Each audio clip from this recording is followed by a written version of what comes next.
This whole controversy about Helen of Troy being black now is so silly, as if these other movies from a few decades ago, about a 1,000-year-old story in the Mediterranean that happened tens of thousands of years ago, those movies from a couple of decades ago, are the most accurate historical representation of the story. Let me just inform you, they aren't. In fact, Hollywood has a huge history of putting white people in all these scenarios where they were part of the greatest cultures and empires of past societies. White people like to tell themselves that. Do you guys know one of the biggest race swaps of all? Jesus. You're going to play this historical accuracy game. She makes more sense being there. Have you guys looked at where Greece is? It's pretty close to Africa. The people that are out of place are Tom Holland and Matt Damon. And they're the ones that are the heroes.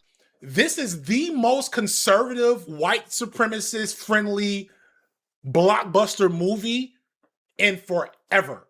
Forever. Like, if I was a white supremacist, I would be telling everybody to go watch this. It always means something. Did it mean something when Moses was played by a white person? Did it mean something when Cleopatra was played by a Northern European white person as well? It meant something. When we look back at the history of that, we go, yeah, that actually did mean something. So when you have all white heroes in your story about ancient Greece, I'm talking about Northern Europeans, it does mean something. You're saying the white people need to look at themselves and think that they're fucking awesome because they were a part of every major wonderful culture. This man is a war criminal. It's said from the books that, like, what they did to Troy was a genocide. That when they go into Troy because of his plan, they immediately start grabbing women and killing them. This is very much a conservative artist. His movies, to me, very patriarchal, very masculine, very traditional, very pro-cop. He may not hate gay people, but he'll vote for the candidate that hates gay people. The thing about this Nolan guy is, yeah, he did kind of make Batman into like the military industrial complex, essentially. That was a weird version of Batman, in my opinion.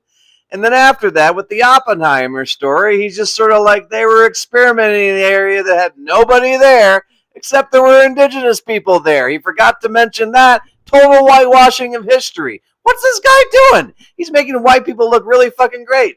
Apparently, the worst thing that happened during the nuclear holocaust was Oppenheimer had a bad day and was sad. I honestly thought I learned more shit about how that nuclear bombing went down in the Godzilla -1 movie, and that has a giant lizard in it.